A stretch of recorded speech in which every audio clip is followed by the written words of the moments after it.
you can see sadness in their face, And their whole body, Yeah, actually, their whole body. their language. body language.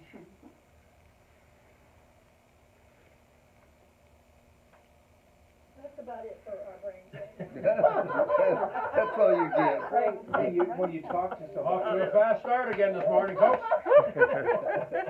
Yes, when you talk to somebody, you won't get a lot of conversation.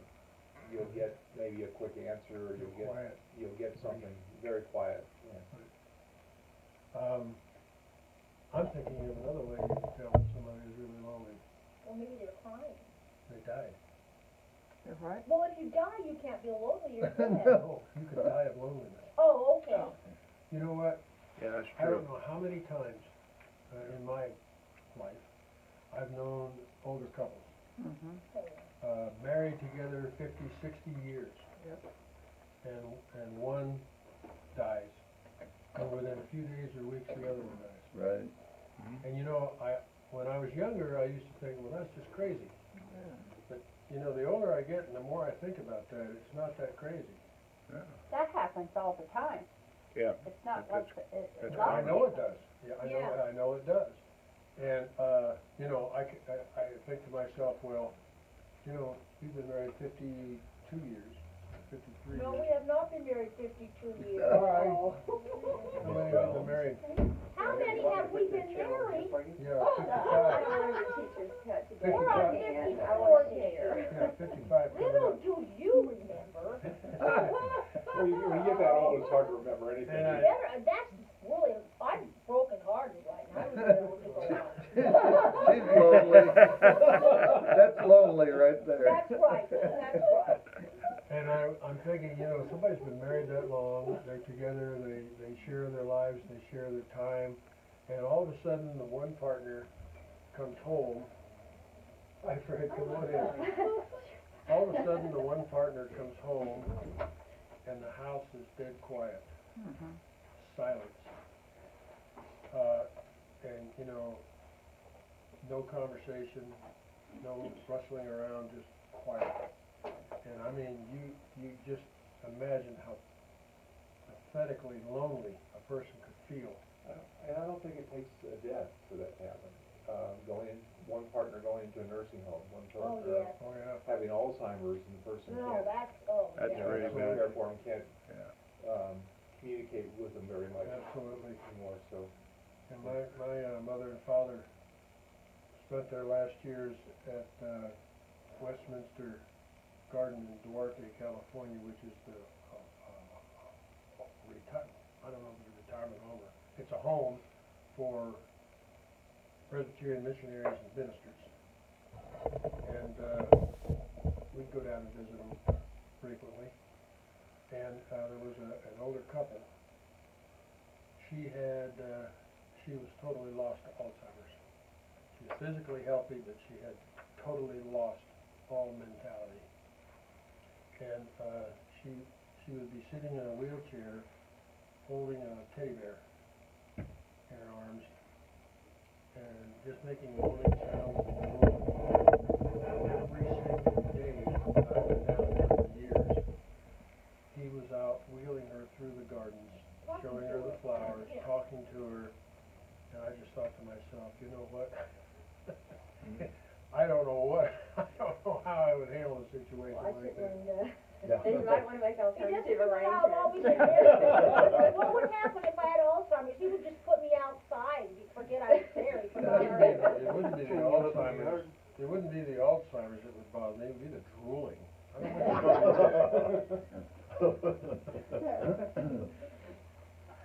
know.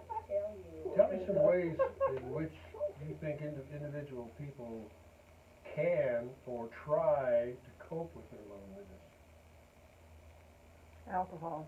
Yeah, Alcohol, yeah, you're right. you bet. You're I right. was gonna say get involved. Get involved. Well, that's a Well, positive side. That's a positive to the negative I side. was gonna say, Yeah, gambling is another one of it. Gambling is another, boy, I'll tell you what, you Yeah. go to the casinos, the number of elderly people you see sitting there. Yep. Hour after hour playing the slots. And you go back any day of the week and there that Yeah. person sits hour after hour. their partner has become a slot machine. Yeah. That's right. I was gonna say medication, whether Yeah. it be legal or illegal medication. Right, right. Well, today's topic is loneliness. And the scripture reference comes from the book of Psalms. And before I read these few verses, I want to give you a little preface on these verses in Psalms. This particular psalm, they say, had a lot of implications for King David. We know that many of the Psalms were from David, King David. And all of these combined to stir a lot of inspiration in King David's heart. At this point, there had been the loss of his family and then the subsequent recovery of his family. There had been the elation of military success, the acquisition of rich spoils, but then the death of his son Jonathan. The end of Saul's persecution, who had been the prophet of a leaderless people, and then the conflict with the Philistines, amongst whom David had many friends. So there were all kinds of emotional ups and downs, you know, the kind of thing we all go through at times. It had been a very perilous time, but also a very exhilarating time. And so this psalm reflects David's personal dependence upon God, as well as his delight in God and his eagerness to serve God. So here we have the two things. On the one hand, when you're lonely, when you're distressed, you need God as a support, but you also delight in God as your Father in heaven. So, Ryan, would you mind if I read it? go right ahead. I waited patiently for the Lord. He turned to me and heard my cry. He filled me out of the slimy, he lifted me out of the slimy pit, and out of the mud and mire. He set my feet on a rock, and he gave me a firm place to stand. He put a new song in my mouth, a hymn of praise to our God.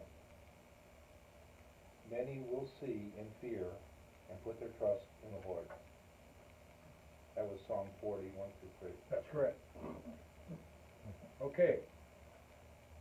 That is also one of the fundamental tenets of Christianity today. Okay?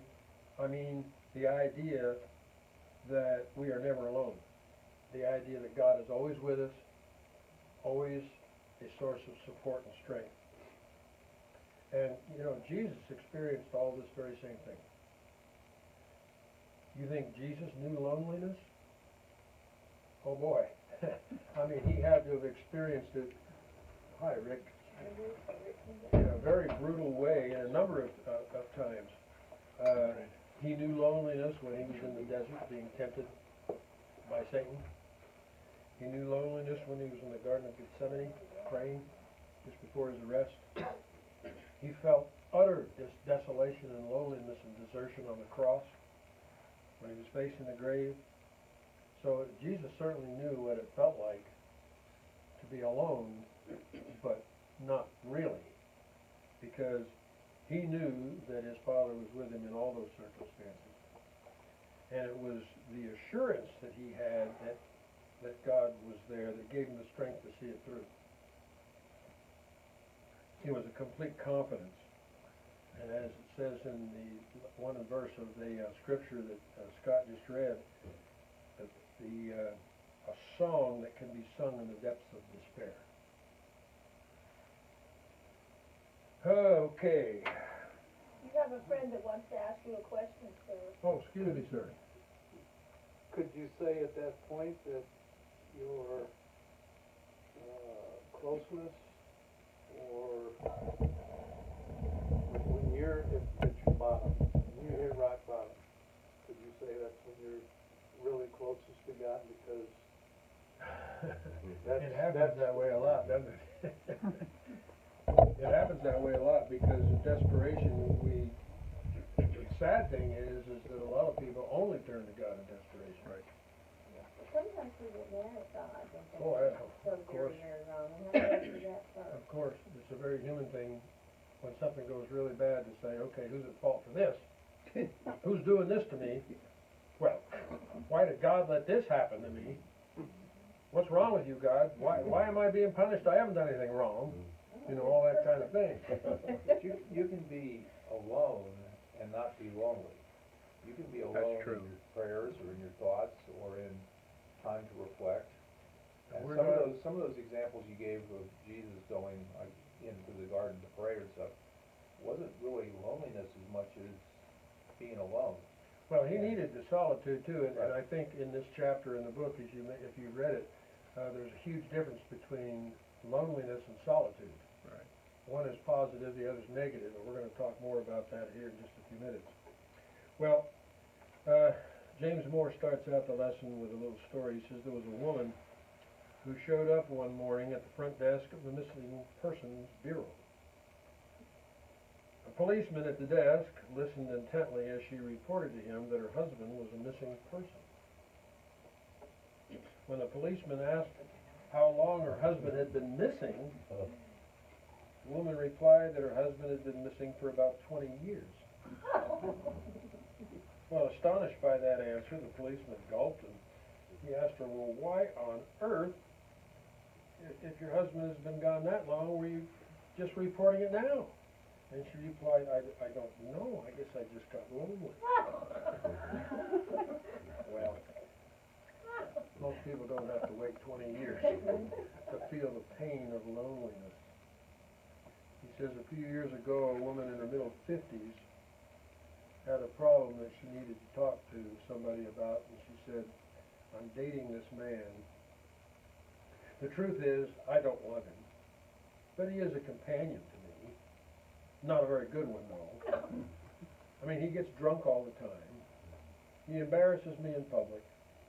He is profane, selfish, and cruel. He treats me with contempt and disrespect. And sometimes he even hits me, she said. And she paused a moment and she said, what do you think I should do?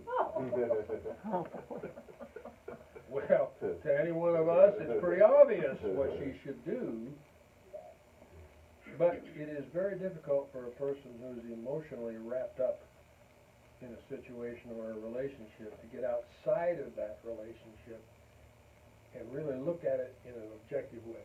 Well, we have a friend who's a wonderful person in all her relationships, until the last one, have been with people exactly like that. But she had no self-esteem, or her father was so verbally abusive to her.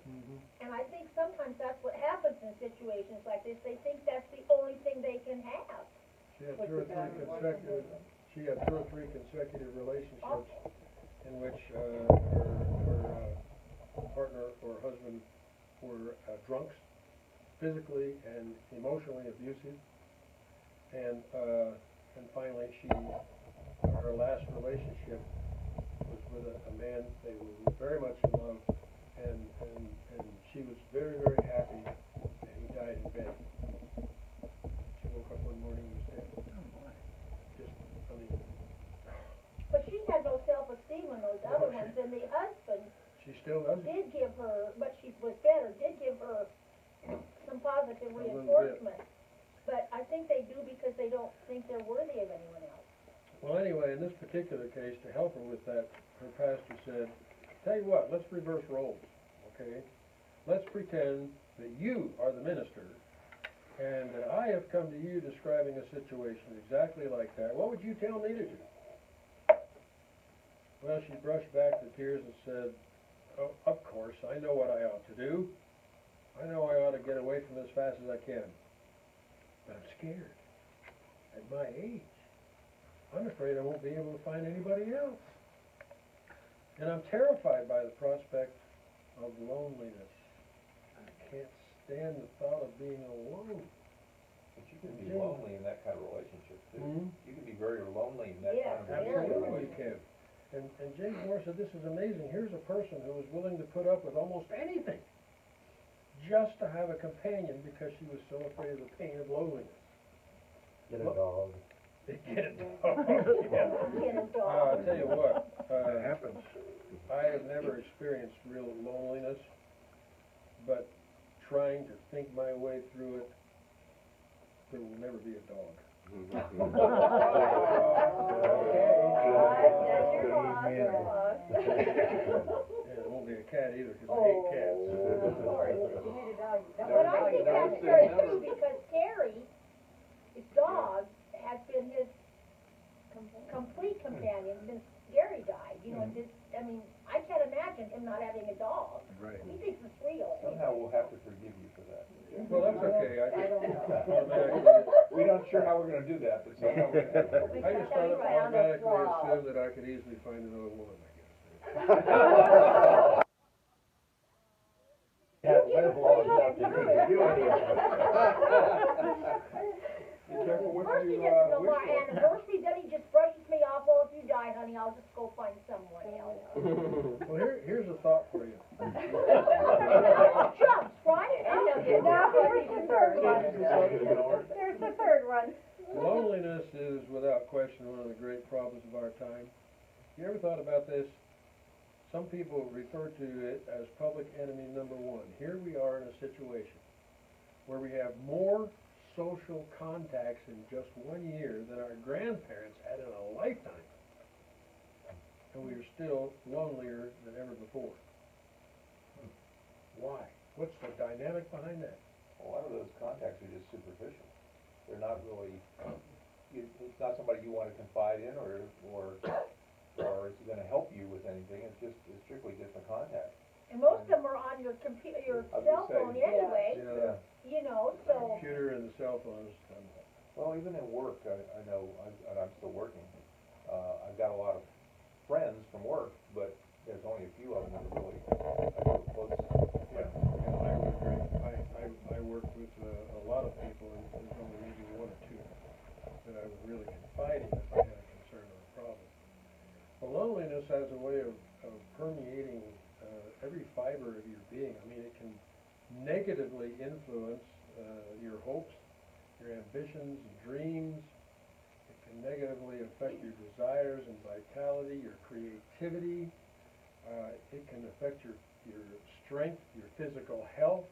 It can affect your eating habits, your sleeping habits. I mean, it can really just devastate a person's life. We're even told by psychologists that it's possible for some people to be so lonely that they experience weakness and fatigue because they literally feel the burden and weight of loneliness weighing them down. That is definitely not what God intended for us to experience in life. You know, in Genesis, back in Genesis chapter 2, God looks down upon his creation, man, and he says, "It is not good for man to live alone. I need to give him a partner." And we know it's a basic human need to have community, to have friends, companionship, partners, interrelationships. We have a kind of a driving need to share love. When we're devoid of that, it can be a very painful thing. So, James offers us 3 thoughts about loneliness, and the first one is one that Scott already brought up and that we have touched upon very briefly. There's a big difference between loneliness and solitude. Solitude can be a very positive experience. Loneliness is always negative. Solitude in many ways can be very helpful, but loneliness always hurts. Solitude is when we make a free choice to be alone, something we want to enjoy. Solitude is a time when we step back from the stresses and strains of life, and it can be a very useful time, either in silence or to be alone with God, or in meditation, or whatever the case may be. I know sometimes, you just, in the midst of a very busy day, you just go, "Oh, for heaven's sake, just give me an hour where I can get away and get some peace and quiet." And the truth of the matter is, we need to do this at times. Jesus did it. He took time to think and listen and meditate, to rest and pray. And a moment of solitude is a time where you can really rejuvenate yourself. Both solitude and loneliness are a matter of being by yourself, but what a huge difference between the two. Again, solitude is something we choose. Loneliness is something that is forced upon us. Solitude is refreshing and invigorating. Loneliness is debilitating. Solitude picks us up. Loneliness drags us down. Solitude is peaceful.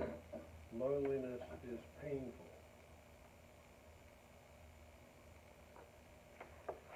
He says there are many different kinds of loneliness, and a couple of you made comments about this already. Loneliness comes in many shapes and sizes, and they're all bad, every one of them. There is the loneliness that comes from separation from people that we love. And it's been mentioned that it doesn't have to be separation due to death. It can be a separation due to all different kinds of things. We need people. We get separated from people we love even for short periods of time, and it can leave us very empty, very uncomfortable. Jim Moore says he was at the airport recently to meet a plane. I'm sure a lot of you have had a similar experience to this. And while there, he says he saw a young woman, a member of his church, at whose wedding he had the privilege of performing a few years ago. She was waiting for her husband to return from a business trip.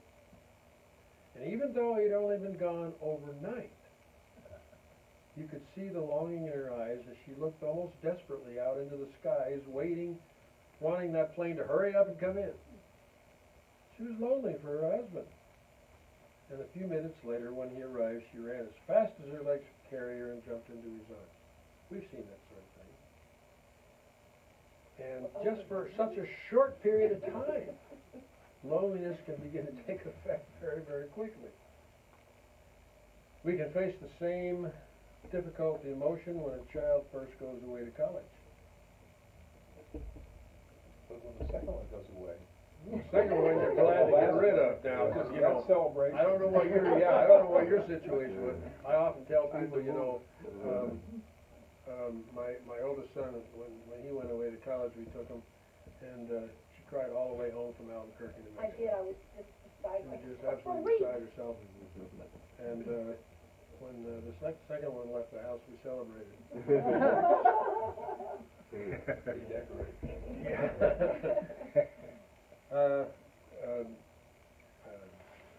Kirsten Stanton was just saying last Sunday, she said, you know, my husband and I are empty nesters. All three of their kids are gone out. And she said, you know, we're trying to adjust to that. And I said, let me tell you, a whole lot of positive things that can happen by being alone. An empty nester, right? Yeah. When a good friend, a good neighbor moves out of state, That's hard too. it's of course what we feel so very strongly when a loved one dies. It's the pain of separation, and it can really be very, very painful. Next, there's the kind of loneliness that can happen in our mobile society of today. Okay, it seems that everybody's on the move. Actually, the truth is, millions of families move every year, and this uprooting from one geographical location to another creates a very unique type of loneliness. And it's not just separation from friends. It's the separation from a church you really love. It's the separation from familiar places and sites where you've got a lot of good, beautiful memories wrapped up. A place where a lot of very precious moments took place. That's a very lonely kind of loneliness of its own. Then there's also a feeling of loneliness that comes from feeling unneeded. There are a lot of people who feel that the world has left them out. They feel unwanted. They feel unimportant. They even feel outdated and left behind. How many of you feel outdated? I do to some extent. Boy, I tell you what, the world is passing me by and leaving me in the dust, and actually I don't care. But many people literally really wonder what would happen if they suddenly disappeared off the face of the earth. Would they be missed? How long would it take before anybody noticed that they were gone? Would anybody really care? And, you know, I hesitate to tell you this, but this is particularly true with people who are getting older and facing their own mortality. We wonder if our whole purpose in life has been used up. I mean, is it over?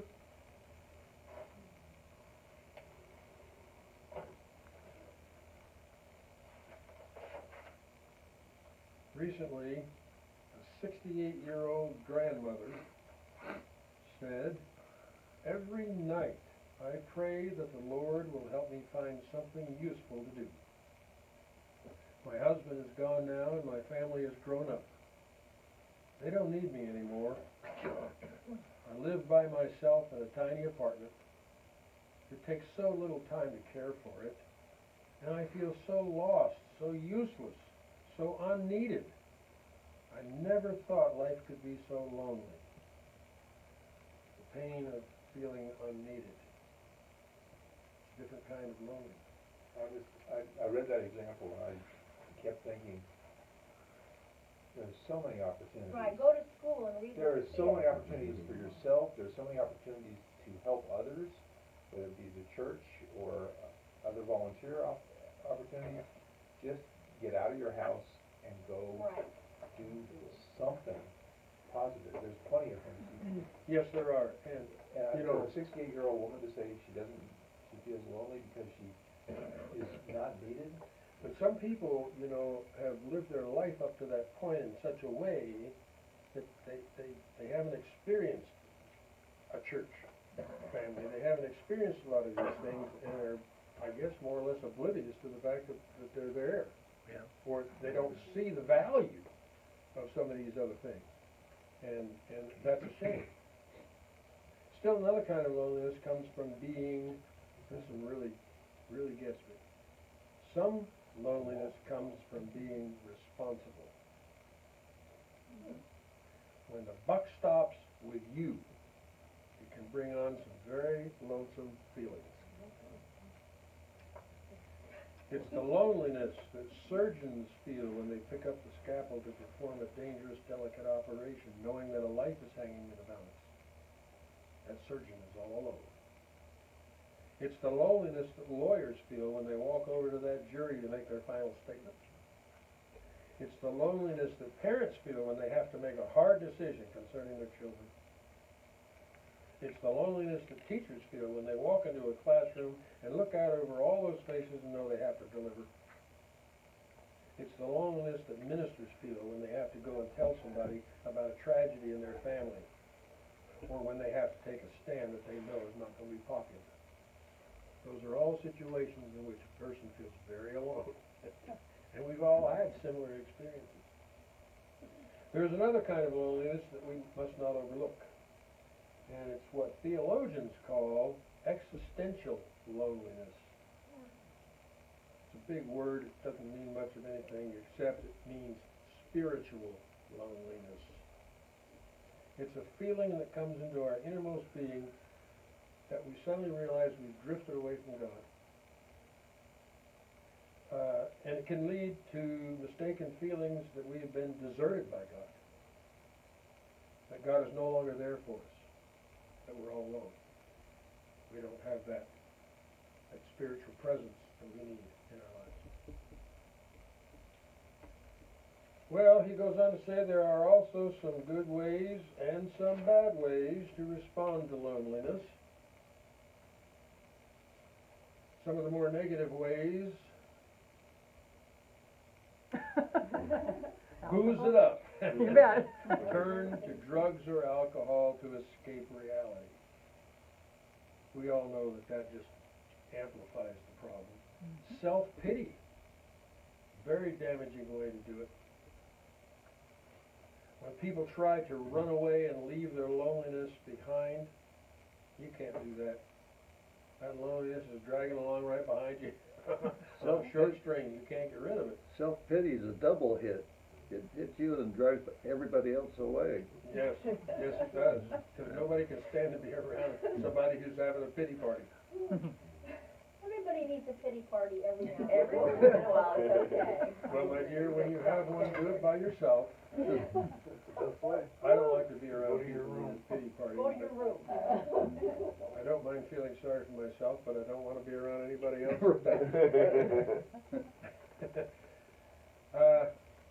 Especially, another thing that people do when they try to run away from their loneliness, they'll run to something like a cult or some weird group of strange people that are doing really weird things.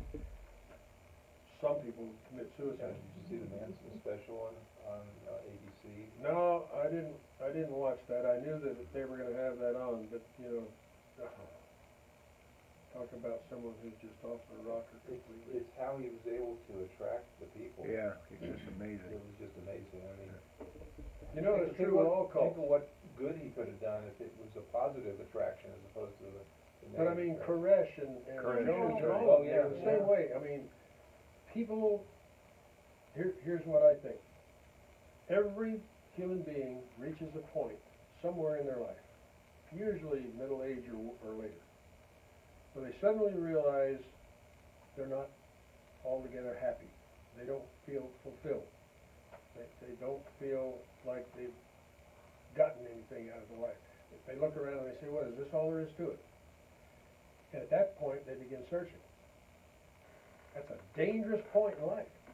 But that's a good point. It can be a very good point, but it can be a very horrible point, because it could go either way. Yeah, absolutely. And Life if- is dangerous. If the church happens to be there at that point in life, it can be a very wonderful thing. But if nobody else is there, that person is likely to go in any direction to get what they think they need to fulfill themselves. It's a very dangerous point in life. The most positive thing you can possibly do when you're lonely, guess. Go with people. Better than that. Talk to God. Pretty close. Go to church. Yeah. Go to church. I mean, is the church supposed to be a safe place for lonely people to come? It's supposed to be basically one of the things we're all about. Maybe you need to add to that, excuse me, you need to add to that, the right church. Right, Right. You can go to a church and you can just feel even more lonely. exactly. This And you church know- is great Yeah, for making exactly. people feel included. We've Oh, worked yeah. very hard over the years to maintain that. And I think we've done a pretty good job at it. But you're right, there are some churches, where you go in and you sit there, and when the church is all over, you go, "Whew, I ain't never going back to that one again." The church is supposed to be a safe place for lonely people. It's supposed to be the place where people should be able to go and feel accepted, to feel included, to feel loved, to feel supported, to feel of value, to be welcomed, and all those kind of things. That's where, you wanna get rid of your loneliness, if you go to the right church, that's gotta be about the best place you can go. The church has to be a place where lonely people find warmth and comfort. If not, James Moore says, we have totally failed as Christians. It means we've deserted the true spirit of Christ. Here's another thought. When you're in church, on any Sunday, anywhere, it is extremely likely that there is a lonely person sitting there somewhere close to you. If you fail to reach out with acceptance and love, you've missed a golden opportunity to serve Christ. A simple word, a gesture, a smile, a handshake, a hug can literally save somebody's life. Just the word welcome. Yes, it's that simple, that simple. James Moore says one of his favorite New Testament passages is the Gospel of John, when Jesus meets the woman at the well and asks her for a drink of water. That's one of the reasons I like James Moore. That happens to be one of my favorite stories from Scripture as well. Remember, she was a woman of ill repute, a woman of the streets of the town of Sychar. And she was a woman too, so that's unusual. A Jewish man would ever speak to That's a woman. correct. That's right. Nobody respected her. And yet Jesus said to her, give me a drink. And in that patriarchal society, that was a real compliment to her. And do you know what she immediately thought? I can guess. She thought, he's a stranger. He doesn't know my reputation. He doesn't know who I am. Or he wouldn't be asking me for a drink of water if he knew who I really was and what kind of a immoral person I am. He would never dream of asking me for a drink. But a moment later, Jesus tells her all about herself. You've had 5 husbands, and the man you are with now is not your husband. And at that moment, she experienced the power of acceptance and unconditional love. It dawned on her, Jesus does know about me. He knows all about me, and still he accepts me. That is the spirit we are obligated to keep alive in our church. We are expected to develop and maintain the kind of community where all people of all kinds can always come and find graciousness and comfort. And we've done a pretty good job of that, I think. I've always watched and tried to be alert to little situations where I would feel, no, we gotta do something about that. You know what I'm saying? When we used to go to Grace Church, It wasn't always like that. no, I know. There were a lot of wonderful people at Grace Church. But some of the incidences I experienced there were just horrible, just absolutely horrible. A man who would not sit in a particular pew because the person sitting there was a nigger. Was what? That is in church, Oh. you know? And heaven only knows what would have happened had there been gay or lesbian people come into that church. Because some people had extreme prejudices. Another incident, boy. At the end of every church service at Grace Church, the people would move kind of across the pew into the aisle, and everyone would hold hands and sing the benediction together. This one gentleman refused to do that. And somebody asked him, I said, well, why don't you do that? He said, because I can't stand some of these people. I don't want to hold their hand. Well, what kind of a situation is that? But it had its positives. Yeah, I know that. I'm just trying to make a couple examples. You know, there is no place in the church for that kind of attitude and thinking. But it's in all churches. It's in all. Oh, yes. Yeah, oh, tell me about it. I've seen it. Thank God there are a lot of other people who feel different. One of our ministers at Grace Church went somewhere in the South, and I've never forgotten this story. And they came to this church, Methodist church, and standing around the whole perimeter of the church are these men with their arms folded like this. And it was Mel Fritz and his wife, and they got out of the car to go into church. And he said, why are you all standing outside with your arms folded? He said, in case any, and I'm not using the word you just used, any black people try to get in the church. And they just turned around and left. But I mean, I couldn't even conceive that would really happen somewhere. Oh my God. Yeah, I know, I did, but it just stuck with me my This is entire life. good. If you want to find out more about that kind of dynamic, Adam Hamilton has written another book called When Christians Get It All Wrong. Let's do that one. And, you know, and, you know, he goes through a number of explanations of how people who consider themselves good Christians and disciples of Christ just have everything messed up in their brain. They have it all backwards. Well, Just a few days before Christmas one year, a minister in Michigan made a pastoral call to a man recovering from a stroke. The stroke had taken 2 legs, 1 arm, and most of his speech. Without his speech, it was hard to communicate, which Goodbye, brought little Woodmore. farewell. Without his speech, it was hard to communicate, which brought obvious and understandable frustration, loneliness, and anger. He was a hard man to visit for very long. The temptation was to ignore him and talk to his wife, or to only ask him simple questions like you might do when you're talking to a baby or a cat, you know, that kind of thing. Just before the visit ended, the minister remembered hearing that some stroke victims can sing even if they can't talk. You know that? It's true. So the minister began to sing. Silent night, holy night, all is calm, all is bright. And word for word, the stricken man sang with his pastor. No stuttering, no breakdown in forming the words. He just sang. Round yon virgin, mother and child, holy infant, tender and mild. The minister held the man's hand. The man's wife joined in. Sleep in heavenly peace. Sleep in heavenly peace. And the minister smiled and said, God was there.